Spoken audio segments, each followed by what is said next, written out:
I would love Very. it too. The next generation then would be instead of like smart boards, smart tables. Yes. Well, I'll tell you that in your lifetime, in my lifetime, two things are going to happen. One is this idea of multi-touch. The way an iPhone is or iPad, where you can pinch and stretch and it's intuitive, is we're going to get to the point where entire walls are. It's like the CNN wall. If you can picture the CNN wall, the electoral map that came out. The inventor Jeff Hahn is a friend of mine. He was on TED, and he's now designing entire rooms where the entire wall is multi-touch. And it's a very different experience, not just the technology, but the idea of multi-users using space in a gesture-based way. So that's going to happen in our relative lifetime. This is the idea that certain spaces are going to afford that.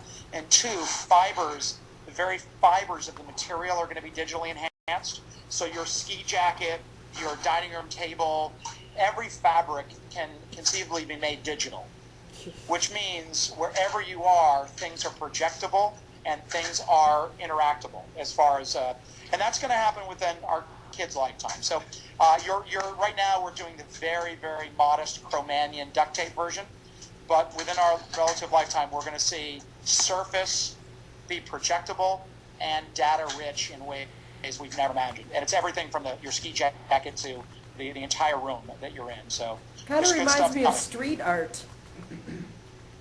Yeah, I mean, there's a wonderful video if you ever want to look it up on TED called Sixth Sense Technology.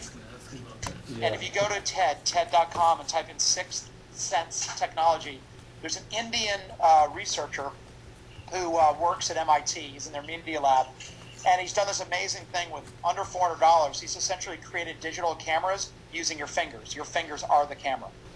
So you can, just by doing this, you can snap a photo, and then you can crop and expand the photo using your hands, and then on the ground can be video games, and it's just absolutely transformed what people think about, because once we get away from the idea that computers are expensive and they have to be this precious box that we put someplace or hold, and suddenly we, the very natural active nature of us, becomes digitized and expandable, it means we're going to get away from the I wish my kids would get off the damn computer and go climb a tree, to where the kid's going to say, I'm in the tree and I'm on Google, what the hell's your problem?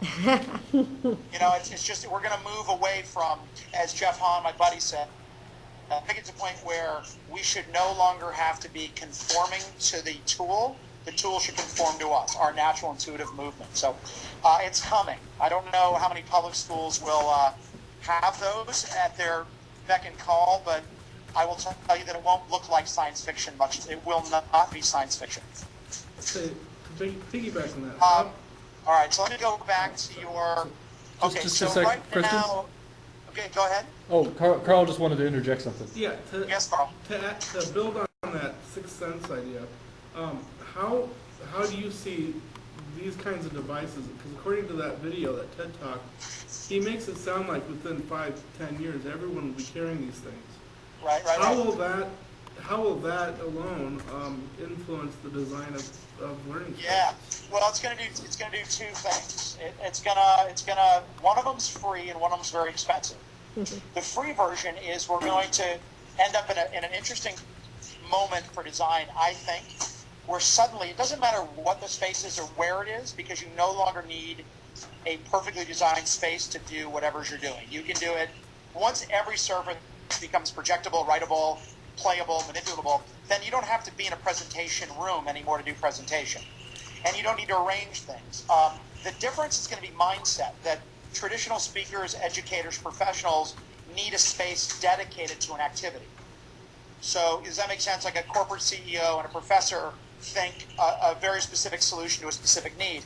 Whereas our younger generation, and I hate digital, I like Bart Prinsky, he's a nice enough guy, but digital natives has taken on way too much of a life of its own. It's kind of a false premise, the way it's being co-opted by educators. Not Mark's original usage is accurate, but the co-option is not.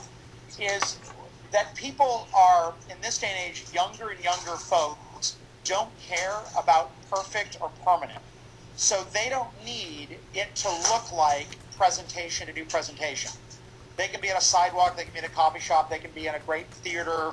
It's fine, wherever, and they don't need to save or archive. So they don't need it even to look permanent or reflective. So I think there's going to be a free sort of evolution, and that is, you know what, we don't even need to think about great design anymore. If we want to, we can have it, but we don't need to. Whereas right now, what we're doing is we're finally realizing that design has value and that human beings are affected by environment. But really what we're trying to do is rationalize that if we can design 21st century schools, that'll be a good use of taxpayer dollars, because everyone's worried their kid's not going to get a job against a kid in China. So we're trying to design these really fluid, agile, digitized spaces so that our kids can get jobs on a global market. But the real truth is, we shouldn't be designing schools just to get jobs anyway, and that's really a temporary set of solutions. The more expensive answer is we can design certain spaces to be transformative in terms of virtual, three-dimensional, interactive. Every possible element you can imagine is oriented in these certain spaces. They almost become like life prototype spaces where you can prototype and test experience. And that's that kind of next big, deep, rich, scary place where 3D technology, prototyping, digital access, cloud computing, gesture-based in not even against a hard surface, but against the air in front of you, that's going to make certain spaces very movie-like and very conceptual and very three-dimensional, where architects are going to use, as they do sometimes in installations, mist and light to create the concept of wall. But it's not permanent. Or these incredible labs, digitized labs, where any conceivable human experience or idea can be conceptualized in some sort of digitized form.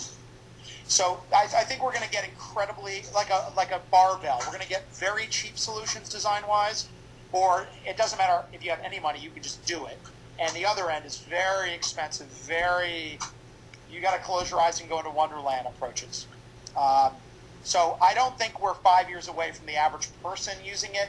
But then again, 5 years ago, the average person wasn't on the internet more than a few minutes here and there, and certainly didn't have the internet in their pocket, and didn't think in terms of online, digital branding and learning and multiple personalities and networks. So, it's hard to know. The technology's not hard or expensive. It's a matter of it becoming a natural extension of what we do, and cheap enough that people can make mistakes with it, not panic. So I don't know. Long answer, Carl, but that's what's on my mind. It's a big question, so.